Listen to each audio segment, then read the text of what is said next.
এই শব্দটা বড় খারাপ, আবার এই শব্দটা অনেক ভালো। এটা দুটো সাইড আছে। যখন আপনার একটা জিনিসের প্রতি মায়া লেগে যাবে, যদি এটা অতিরিক্ত পর্যায়ে হয়ে যায়, এক্সট্রিম লেভেলে চলে যায়, দ্যাট ইজ ভেরি ডেঞ্জারাস। কারণ মায়াটা মানুষকে তিলে তিলে তিলে শেষ করে দেয়, শেষ করে দেয় মানুষের জীবনটাকে। তাই মায়ার অনেকগুলো ক্যাটাগরি আছে। এক একজনের মায়া এক এক জিনিসের প্রতি। কারো মায়া টাকার প্রতি, কারো মায়া বাড়ির প্রতি, কারো মায়া বইয়ের প্রতি, আবার অনেক যুবকের মায়া হচ্ছে গার্লফ্রেন্ডের প্রতি। আছে না নাই? এক একজনের মায়ার সোর্সটা এক এক রকম। অনেক যুবক আমার মেসেজ দেয় যে হুজুর, হুজুর কি যে কষ্ট জীবনে, একজন মেরে ভালোবাসছিলাম হুজুর, হাতে আমারে বাদ দিয়ে আরেকজন বিয়ে করে ফেলছে, জীবনে কষ্টের শেষ নাই। তো ওই যে মায়াটা লেগে যায়, ওই মায়াটা ওভারকাম করতে পারো না। দ্যাটস ওয়াই দেখবেন আপনি যখন কোনো যুবকের দিকে তাকাবেন, আপনি জাস্ট এটা ইমাজিন করবেন হি ইজ টোটালি ডিপ্রেসড, তার লাইফে সুখ বলতে কিছু নাই। কেন? ওই যে মায়া, মায়াটা আমাদেরকে শেষ করে দেয়। তবে ছোট্ট একটা বাক্য বলি। সেদিন আমি তারিক Jamil, one of the most famous scholar in Pakistan, even in the world, একদম বিশ্বব্যাপী একজন ফেমাস স্কলার, তার নাম হচ্ছে তারিক জামিল। উনি ওনার বয়ানে বলছিলেন যে इंसान ये बड़ी अजीब चीज होती है, किससे प्यार करता है जो आज भी छोड़ सकता है कल भी छोड़ सकता है, जो आज भी धोखा दे सकता है कल भी धोखा दे सकता है, लेकिन जिसने कभी धोखा नहीं दिया और जिसे धोखा देना भी नहीं आता, जो कभी भी धोखा नहीं देगा, जिसने कभी नहीं छोड़ा और जो कभी भी नहीं छोड़ेगा, उस अल्लाह से प्यार नहीं करते, उस रसूल से प्यार नहीं करते। উনি বললেন যে মানুষ বড় আজীব প্রাণী, আশ্চর্য প্রাণী। কারে ভালোবাসে? যে আজকেও ধোকা দিবে কালকেও ধোকা দিবে, যে আজকেও ছেঁকা দিতে পারে কালকেও ছেঁকা দিতে পারে, তারে ভালোবাসে। ভালোবেসে জীবন যৌবন সব শেষ, এভরিথিং ইজ লস্ট। আজীব প্রাণী মানুষ। প্রিয় ভাইরা, যদি মায়া কাটাতে চান, দুটো টিপস অ্যাপ্লাই করবেন। আমার সঙ্গে তাকায় বলেন কয়টা টিপস? আরে আওয়াজ নাই কেন? জোরে বলেন কয়টা? দুইটা। মাশাআল্লাহ। এক নাম্বার, ছোট্ট একটা আয়াত শেয়ার করব। এই আয়াতটার অর্থ যার মনে থাকবে, তার পৃথিবীর কোনো জিনিসের প্রতি মায়া থাকবে না, খুবই সহজ হয়ে যাবে। আয়াতটা কি? আল্লাহ তাআলা বলছেন, ওয়াসা আন তাকরাহু শাইআন ওয়া হুয়া খায়রুল লাকুম وعسى أن تحبوا شيئا وهو شر لكم والله يعلم وأنتم لا تعلمون। সূরা বাকারা 216 নম্বর আয়াত। আল্লাহ তাআলা বলছেন, এই মনোযোগ দেন এদিকে, আল্লাহর আয়াত কত সুন্দর দেখেন। আল্লাহ তাআলা বলছেন, ও মাই worshipper, sometimes you like something and you want that from your heart, but I'm not going to give it to you. আল্লাহ বলছেন, বান্দা, মাঝে মাঝে কোনো জিনিস তোর এত বেশি ভালো লাগে, এত বেশি পছন্দ হয় যে মনে হয় এইটা না পাইলে আমার পুরো জীবনটাই শেষ হয়ে যাবে, এবং তুই ওইটাকে মন থেকে চাস যে আল্লাহ আমারে দাও। দিন রাত, তাহাজ্জুদ, মাগরিব, আসর, ইশা, always you want that from your heart, মন থেকে চাস তুই। কিন্তু আল্লাহ বলছেন, I am not going to give it to you, আমি তোরে দিব না এটা। আল্লাহ দিবা না মানে? আল্লাহ বলে, বান্দা, তোর জন্য কোনটা ভালো হবে, কোনটা বেস্ট, কোনটা পারফেক্ট, এটা তোর চাইতে ভালো জানে একজন, তিনি কে? আল্লাহ নোজ বেটার দ্যান ইউ। আল্লাহ আপনার চাইতে ভালো জানে। ম্যান, আমার ডিসিশন ভুল হতে পারে, আমার চয়েসটা ভুল হতে পারে, কিন্তু আল্লাহর ডিসিশন ভুল হতে পারে? এত আসতে বলেন কেন? ভুল হতে পারে? It's quite impossible. Just wait, wait. ওয়াসা আন তাকরাহু শাইআন ওয়া হুয়া খায়রুল লাকুম, এটা প্রথম আয়াতের ট্রান্সলেশন করছি এবার।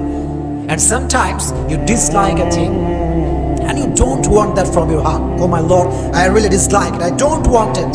Allah said in Quran, I'm going to give it to you. Why? I don't like it, Allah. Allah said, oh my worshipper, what is good, what is bad, what's your future? I know better than you. আল্লাহ বলছে, গোলাম, তোর এটা অপছন্দ, এটাই বুঝতে পারতিস, তুই মনে করছিস এটা তোর জন্য ভালো না, কিন্তু আমি জানি তোর জন্য ভালো হবে। বিকজ ইন ফিউচার, ভবিষ্যতে কি হতে পারে, we do not have any idea about it, আমরা জানি না। কিন্তু ভবিষ্যতে কোনটা হবে জানে একজন, জবান খুলে বলেন তিনি কে? আল্লাহ জানেন। এইটা এটা আল্লাহ তাআলা জানেন, আমি জানি না, আপনি জানেন না। এজন্য এইদিকে তাকান। যুবকদেরকে বলছি, মেয়েদেরকেও বলছি, যেহেতু এটা মায়েরাও শুনছেন। যুবকদেরকে বলছি কথা এই জন্য, মাঝে মাঝে এরকম হতে পারে যে কোনো মেয়েকে তুমি পছন্দ করেছো, ফর এক্সাম্পল, এবং খুবই সিরিয়াস ইস্যু এটা। তো দেখো, আমাদের যেই ভেতরে উত্তেজনা, ভেতরে যে রক্ত গরম, এটার কারণে কি হয় জানো? কোনো একটা মেয়ে সুন্দর হলে, কোয়ালিফাইড হলে, মনের মতো হলে এমন মনে হয় যে এটাকে না পেলে মনে হয় আমার পুরো লাইফটাই ওয়েস্টেড। এটা মনে হয় যে আমার পুরো জীবনটা নষ্ট হয়ে গেছে, যদি না পাই আমি, হয়ে যাবে আর কি মনে করি আমরা। মনে রাখবেন প্রিয় ভাইরা, যদি কোনো মেয়ে আপনার জন্য না থাকে, আপনার কপালে না থাকে, আপনি আজীবন দোয়া করে কোনো কাজ হবে না। আজীবন চাইবেন, এটার কোনো ফায়দা হবে না। বিকজ আগেই বলেছি, আল্লাহ নোজ বেটার দ্যান ইউ। আপনার জন্য কোন মেয়ে বেস্ট হবে, আপনার জন্য কোন মেয়ে অ্যাজ এ ওয়াইফ পারফেক্ট হবে। মাদেরকে বলছি, আপনার মেয়েকে বোঝাবেন যে আরে মেয়ে শোন, তোর জন্য কোনটা ভালো হবে, তোর হাজবেন্ড হিসেবে কে পারফেক্ট হবে, কে কেয়ার করবে, কে কেয়ার করবে না, এটা তো দুনিয়ার কেউ জানে না, শুধুমাত্র একজন জানে। তিনি কে? যদি আল্লাহ জানেন, আপনি ভাববেন যে আল্লাহ, whatever I have lost, I believe that was not perfect for me. আমি আমার লাইফে যা যা হারিয়েছি, এটা আমি বিশ্বাস করি যেটা আমার জন্য পারফেক্ট ছিল না, দ্যাটস ওয়াই আপনি আমাকে দেন নাই। এটা যদি বিলিভ করতে পারেন মন থেকে যে আল্লাহ, যা হারাই ফেলছি এটা তোমার ইচ্ছা ছিল, যা পাবো এটাও তোমার ইচ্ছা। So whatever I have lost, I have no problem. I'm just trying to be a grateful person and I'm saying alhamdulillah. Alright, alhamdulillah. যা হারাইছেন doesn't matter. যেটা হারিয়ে গেছে এটা পাবার নয়, যেটা আমার ছিল এটা তো আসবে একদিন ইনশাআল্লাহ। Just try to put your trust on your Lord. রবকে ভরসা করেন যে আল্লাহ, যা হারাইছি এটা আমার জন্য ছিল না, তুমি আমারে যা দিবা এটা পেয়ে আমি পড়তে চাই আলহামদুলিল্লাহ। সকলেই পড়েন আলহামদুলিল্লাহ। This is the first point.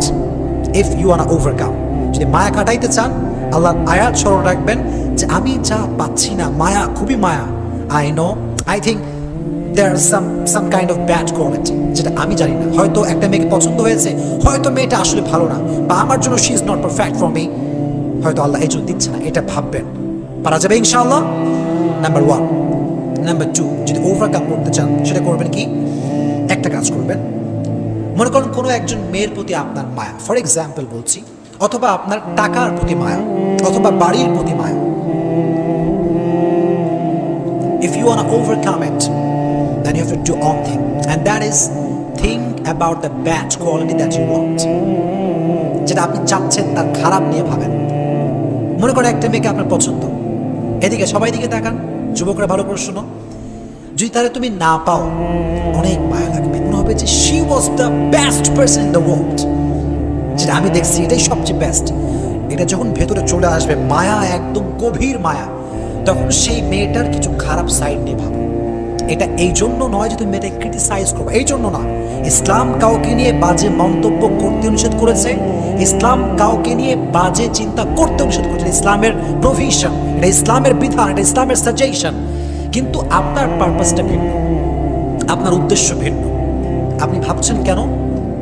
এই জন্য ভাবছেন যে একজন মেয়েকে নিয়ে খারাপ চিন্তা করা, হারাম চিন্তা করা, এটা টোটালি হারাম।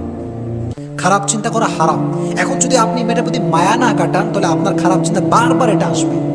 এটা বারবার তাকে স্মরণ করাবে শয়তান, যে বারবার ভাববে যত বেশি, গুনাহ হবে তত বেশি। এই জন্য just try to think about her bad quality. যেমন কি ভাবতে পারেন যে আহা, যে মেয়েটা পর্দাই করে না, বোরখাই পরে না, সেই মেয়ে তো আমার যোগ্য হতে পারে না। যে মেয়ের কথার ভিতরে রসকস নাই, আব্বা আমার সে ভালো বিহেভ করে না, she is not perfect for me. Just try to think about her bad quality. খারাপ দিক নিয়ে ভাববেন, দেখবেন যে মায়া অটোমেটিক্যালি কমে গেছে। এটা আপনি ওভারকাম করতে পেরেছেন। ফর এক্সাম্পল, আপনার টাকার প্রতি প্রচুর মায়া, টাকা টাকা টাকা, money is everything in the world. টাকা পৃথিবীর সব কিছু। এরকম কিছু কিছু লোক ভাবে কি ভাবে না, আসতে বললেন যে ভাবে কি ভাবে না, টাকার ব্যাড সাইড নিয়ে ভাবেন। যেমন ভাবতে পারেন যে অধিক টাকা হয়ে গেলে মনে হয় আল্লাহরে ভুলে যাবো। তো দেখবেন যখন এটা ভাববেন ব্যাড কোয়ালিটি এটা, তো দেখবেন যে টাকার প্রতি যে মায়াটা ছিল লেভেল হয়তো 10% ছিল, এটা লো হতে হতে হতে হতে এটা 5% আসতে পারে। Just try to think about the bad quality that you want from your heart. যেটা আপনি মন থেকে চাচ্ছেন, এটার ব্যাড কোয়ালিটি নিয়ে ভাবেন। দেখবেন যে এগুলো চিন্তা করলে আপনি বুঝতে পারবেন যে আমার মায়াটা ঠিক হচ্ছে না। আল্লাহ তাআলা আমাদেরকে এই দুইটা টিপস পরিপূর্ণ অ্যাপ্লাই করার তৌফিক দান করুক। আপনারা সকলেই জবান করে পড়েন আমিন। তাহলে 3টা টপিক নিয়ে কথা বলেছি, বলেন তো কয়টা? ব্যাখ্যা করেছি। ব্যাখ্যা বুঝতে কোনো সমস্যা হয়েছে আপনাদের? আচ্ছা, 1 নাম্বার টপিক ছিল ঘুমানোর পরে মানুষের রূহটা কোথায় যায়, 1 নাম্বার। 2 নাম্বার, মানুষকে কষ্ট দিলে বিপদ আসে কয়টা? বলেন না কয়টা? তাহলে কি আজ থেকে মানুষকে কষ্ট দেওয়া যাবে? বলেন দেওয়া যাবে? আর যদি মায়া কাটাতে চান আমল করতে হবে 2টা। এইদিকে সবাই কয়টা করতে হবে? 1 নাম্বার, ভাববেন যে আল্লাহর যেটা সিদ্ধান্ত এটাই আল্লাহ দিয়েছে, যেটা আমার জন্য পারফেক্ট নয় সেটা আল্লাহ আমারে দেয় নাই, এই জন্য আপনি পড়বেন আলহামদুলিল্লাহ। পড়েন না আলহামদুলিল্লাহ। Number 1 tips, if you want overcome.